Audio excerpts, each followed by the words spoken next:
kami kembali menghadirkan segmen Sehat di Tengah Pandemi. Terima kasih bagi Anda yang sudah mengirimkan pertanyaan melalui Instagram kami di @sapaindonesia_kompastv.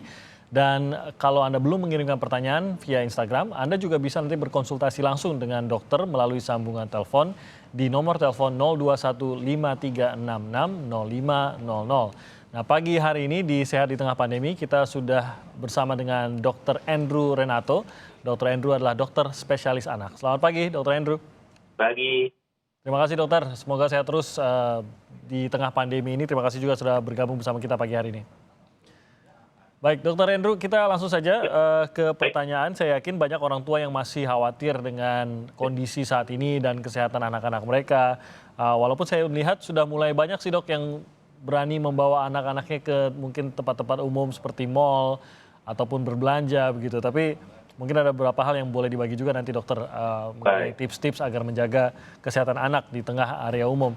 Tapi kita langsung ke pertanyaan pertama. Ini dari Ervan Ariski 97.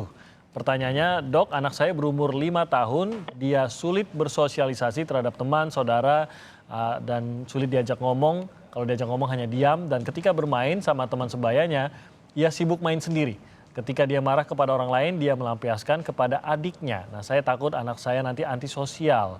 Ini membuat saya khawatir anak saya malah terbiasa akan hal ini. Nah, mohon solusinya dok, agar anak saya bisa bersosialisasi. Makasih. Silakan dok.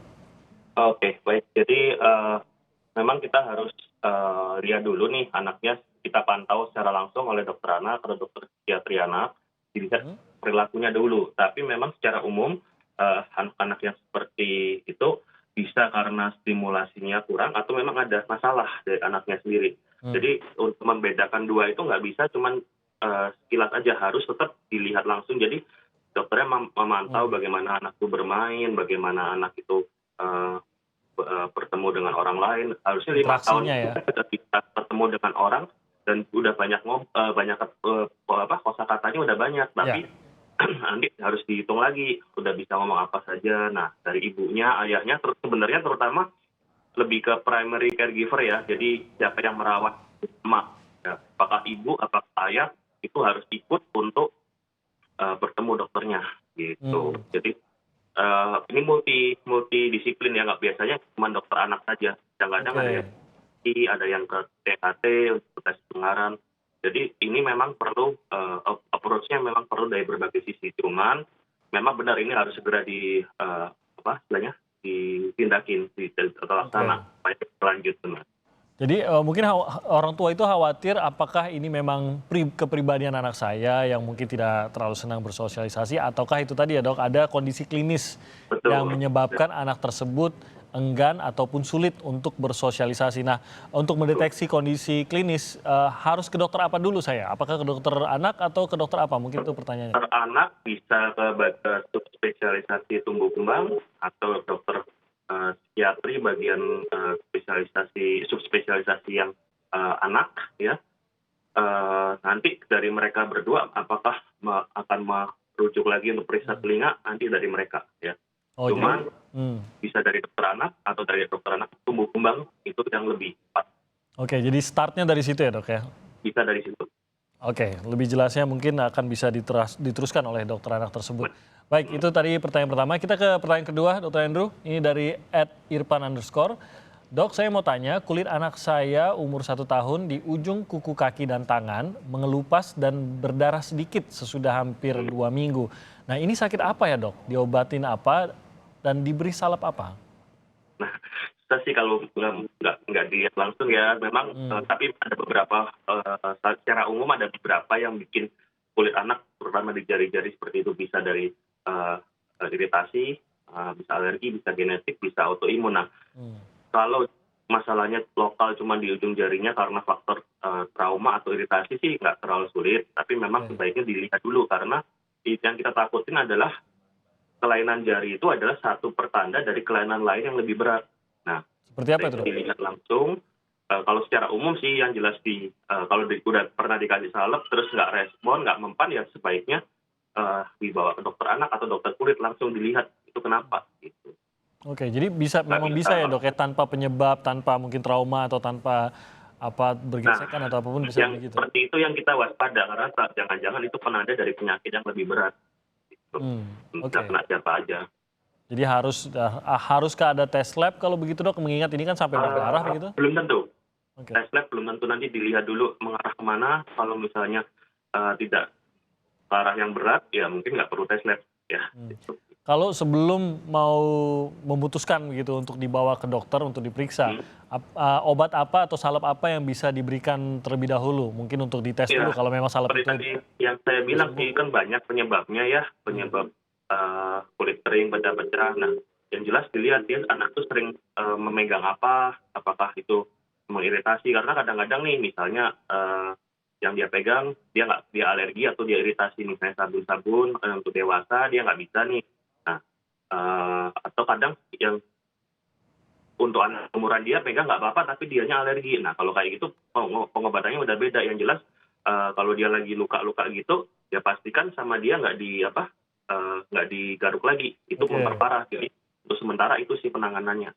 Oke, kalau saya rasa umur 1 tahun akibat sering karena anak kecil kan sering menggigit kuku begitu, Sedikit menggigit kuku bisa. kiri. Kalau Bisakah cuma karena itu menggigit juga? kuku sih nggak terlalu sulit pengobatannya, lebih sulit untuk menghentikan kebiasaan gigitnya. Tapi paling tidak kita udah menyingkirkan penyebab lain yang lebih berbahaya, itu aja. Oke. Jadi lebih susah sih menghentikan kebiasaan menggigit kuku memang pasti di awal-awal. Jadi yang pasti kalau terus berlanjut sudah diobati tidak sembuh harus diperiksakan gitu ya dok ya? Mending sebaiknya diperiksakan dulu. Oke. Kita pertanyaan selanjutnya Dr. Andrew dari @moh_febri. Dok, anak saya usia 18 bulan ini terkena cacar air sudah beberapa hari. Nah setelah itu terdapat benjolan atau bekas luka cacarnya keluar darah. Nah kenapa bekas cacarnya mengeluarkan darah dok? Dan bagaimana cara yang tepat untuk mengobatinya sebab saya hanya memberikan salep saja. Oke, baik. Jadi pertama-tama cacar air ini dia satu sangat gatal dan dua dia timbul di seluruh tubuh. Eh, Kalau misalnya terkena cacar air kemungkinan besar mungkin belum divaksinasi atau masih ada beberapa yang divaksin cacar masih bisa kena.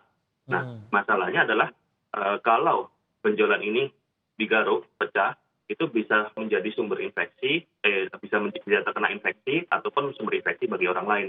Nah, terkena infeksi itu apa? Infeksi yang di kulit, kuman-kuman di kulit itu bisa berdarah atau bernanah, itu udah pastilah perlu pengobatan tambahan, bukan cuma untuk cacar airnya Oke. gitu. Nah, masalahnya adalah kalau anak-anak dibilang nggak mungkin ya kita bilang jangan garuk, pasti sudah Iya. gitu. Dan memang harusnya begitu dia timbul benjolan seluruh tubuh, dia diberikan obat. Harusnya sih obatnya ada obat minum untuk ngurangin gatal, untuk ngurangin rasa nggak nyaman, atau untuk membantu supaya cacar air lebih cepat selesai gitu. Jadi kalau cuma salep kayaknya sih kalau cacar air kurang nendang sih memang. Kurang ya, oke. Baik, kita ke pertanyaan berikutnya dari @Jita Jits. Selamat pagi dok, anak saya umur 8 bulan. Dia sedang tidak enak badan jadi menangis terus. Sudah dibawa ke dokter dan selalu minum obat secara teratur. Saya mau tanya apakah boleh jika sehabis minum obat diberikan susu formula? Sebab anak saya selalu nangis jika habis minum obat. Mungkin maksudnya saat meminum susu lebih tenang begitu dok. Oke, jadi gini, kalau sudah diberikan obat oleh dokter, kemudian tidak ada perbaikan dalam beberapa hari, sebaiknya ditanyakan kembali ke dokternya. Tapi mengenai masalah setelah minum obat, terus dia menangis, obatnya apakah pahit? Satu, kalau obatnya pahit, bisa diberikan pemanis khusus buat obat. Nah, pemanis khusus buat obat itu supaya rasanya tidak terlalu pahit. Atau kalau setelah minum obat, ya dikasih air putih boleh, atau bahkan saat pemberian obat dianjurkan jangan dikasih obatnya dengan kondisi obatnya udah pahit banget, cuma dikasih dalam bentuk 1 sendok terus dikasih, ya nangis sih. Sementara kalau dikasih susu formula, masalahnya adalah beberapa obat itu bereaksi dengan susu. Jadi Oke. sebaiknya jangan dikasih susu, mending air putih aja kalau buat nganjurin. Oke. Sedikit manis lah. Jadi tidak Jangan madu ya. disarankan ya. Tidak boleh madu ya di bawah 1 tahun ya. Oke, baik. Tidak disarankan untuk memberi minum susu setelah mengonsumsi obat.